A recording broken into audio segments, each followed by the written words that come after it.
My name is Elizabeth. I am 90 years old, and for 20 years of my life, 20 long years, my son Thomas did not speak to me. Not a single phone call, not a single letter, not even at Christmas. People used to ask me, "How do you live with that?" And I always said the same thing. You learn to breathe around the pain. But that's not the whole truth. The whole truth is, I never stopped waiting for him. Every single morning for 20 years, I woke up and thought, maybe today he'll call. And then, one Tuesday afternoon in November, someone knocked on my door. To understand what happened between Thomas and me, you have to go back to the very beginning. Thomas was born in 1952. He was my first child, and I loved him the way only a mother loves her firstborn, completely, recklessly, without condition. He had his father's eyes, dark brown, serious, always watching everything, thinking everything. My husband Richard was a quiet man, a good man. He worked at the mill 6 days a week, came home tired, ate supper, and fell asleep in his chair. We didn't have much, but we had enough. We had each other. Thomas grew up fast. Too fast, maybe. By the time he was 14, he already had opinions about everything. About politics, about religion, about how I kept the house, about how his father didn't fight hard enough for a promotion. He was brilliant, my Thomas.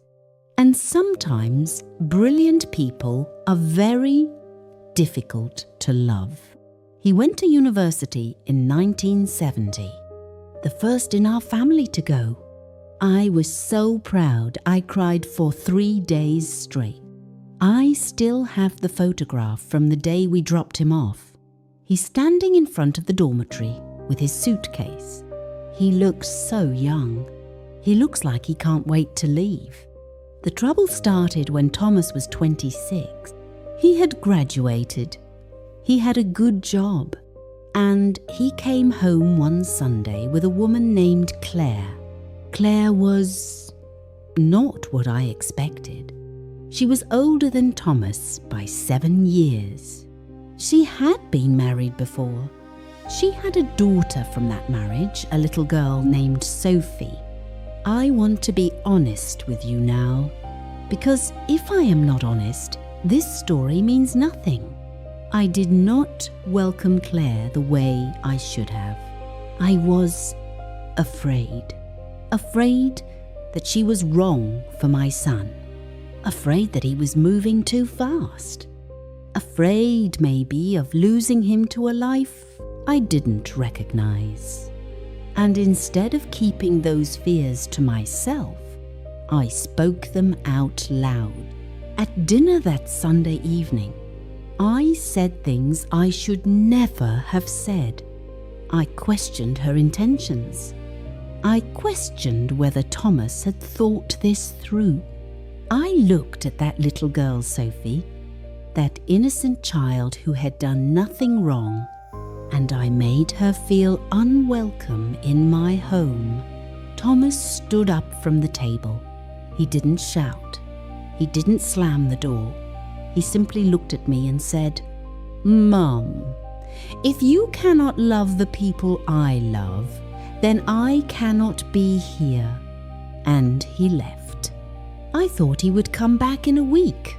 He didn't come back for 20 years. The first year was the hardest. I wrote him letters. He didn't reply.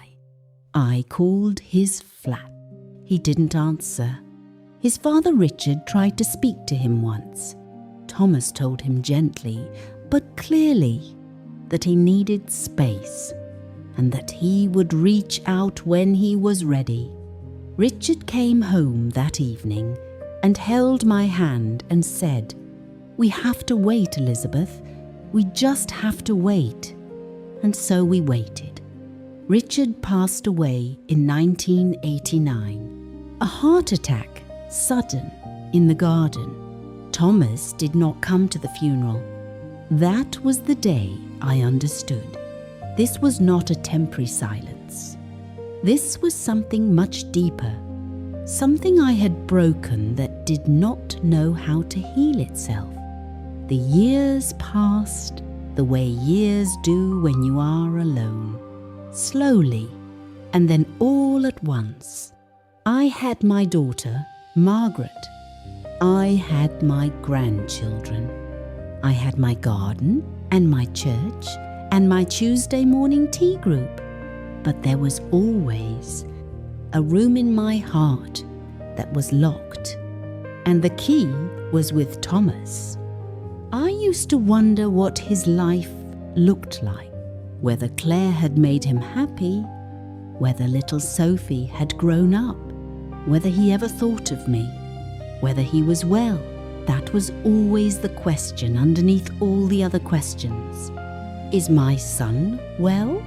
A mother never stops asking that, even when she has no right to ask it, even when she was the one who caused the wound.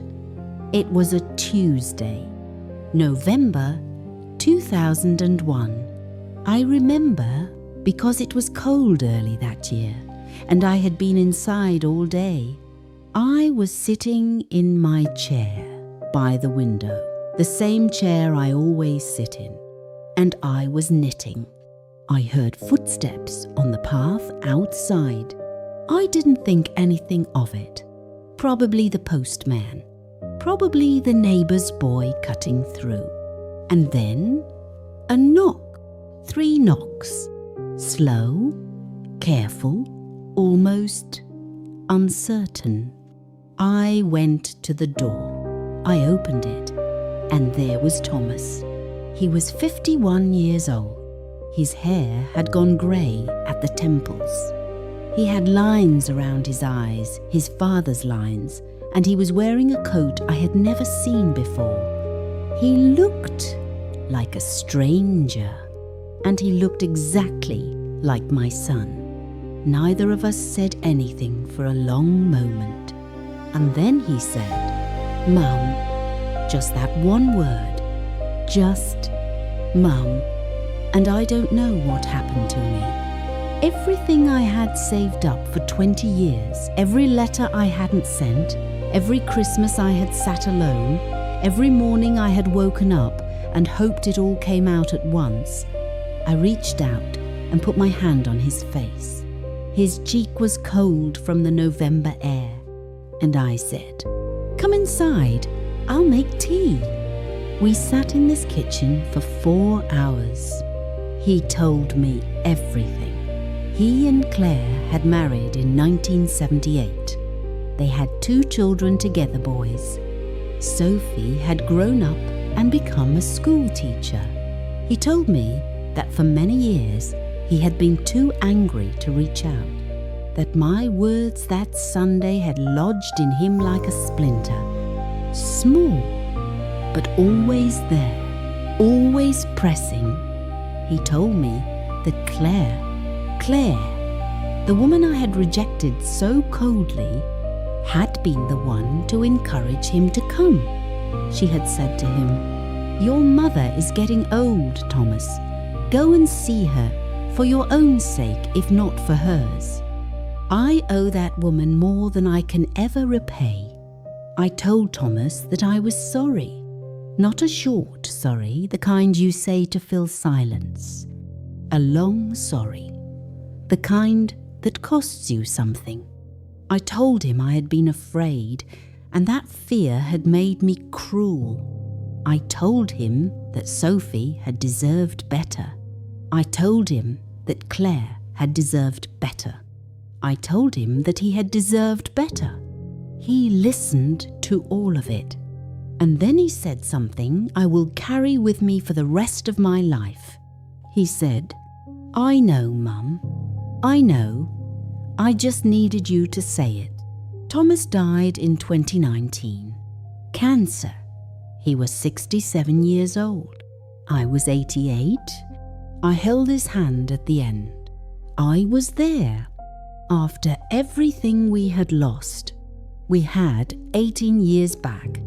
18 years of Sunday dinners and birthday calls and photographs and his boys calling me Grandma Elizabeth.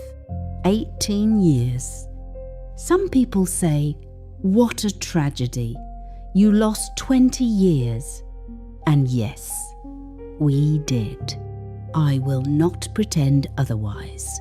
20 years is a long time. 20 years of Christmases and funerals and ordinary Tuesdays that we did not share. But here is what I have learned.